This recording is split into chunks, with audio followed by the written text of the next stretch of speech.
क्या आप जानते हैं आज जो चीज 100 रुपए की मिलती है वो पहले के जमाने में कम दाम की क्यों मिलती थी? इसका कारण है इन्फ्लेशन।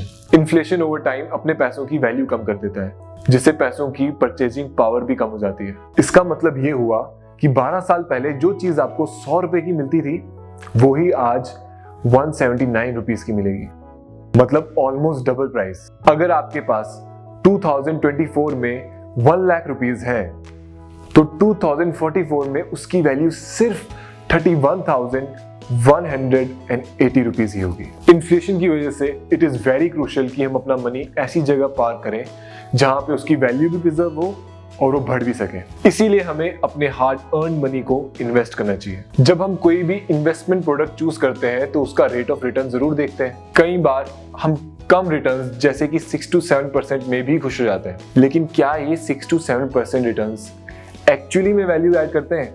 इन्फ्लेशन की वजह से जो हमने एक्चुअल रिटर्न जनरेट किया होता है वो बहुत ही कम हो जाता है। इसीलिए हमें देखना चाहिए real rate of return. Rate of return जितना हाई होता है रियल रेट ऑफ रिटर्न भी उतना ही हाई हो जाता है। चलिए रियल रेट ऑफ रिटर्न का कैलकुलेशन एक एग्जांपल के जरिए देखते हैं। मान लीजिए दो फ्रेंड्स हैं, मोहित और Rohit.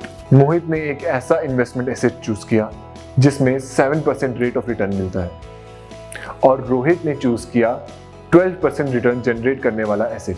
Let's assume both investor fall under the tax slab of 20%। तो चलिए इस इंफॉर्मेशन के बेसिस पर इन दोनों के रियल रेट ऑफ रिटर्न क्या होंगे देखते हैं। Scenario 1, Mohit's investment.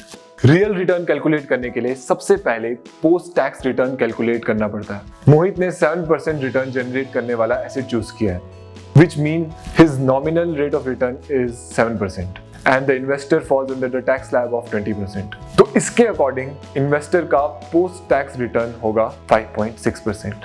Moving further, real rate of return calculate करने के लिए इन्फ्लेशन का भी इम्पैक्ट नेट ऑफ करना जरूरी है। लेट्स अज्यूम इन्फ्लेशन इज 6%, तो इसके according real rate of return will be -0.38%। On the other hand, Rohit ने चूज किया है investment product which generates the return of 12% and he also falls under the tax slab of 20%।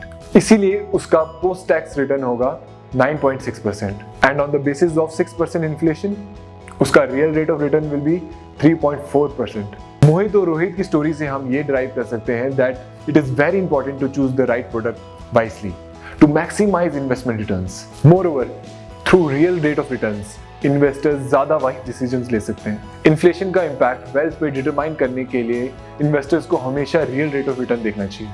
Inflation को beat करने के लिए हमें एक ऐसा इन्वेस्टमेंट प्रोडक्ट देखना चाहिए जिसका रियल रेट ऑफ रिटर्न अच्छा हो, हम वेल्थ प्रिजर्व भी कर सकें और वेल्थ बिल्ड भी कर सकें। इक्विटी म्यूचुअल फंड एक ऐसा ही प्रोडक्ट है। म्यूचुअल फंड में इन्वेस्ट करने के लिए हमें गाइडेंस लेनी चाहिए एक म्यूचुअल फंड डिस्ट्रीब्यूटर की। ये हमारी फाइनेंशियल नीड्स और रिस्क प्रोफाइल को समझ के हमें हेल्प कर सकते हैं, जो हमारी वेल्थ बिल्डिंग जर्नी में बहुत क्रूशियल है। Mutual fund investments are subject to market risks. Read all scheme related documents carefully.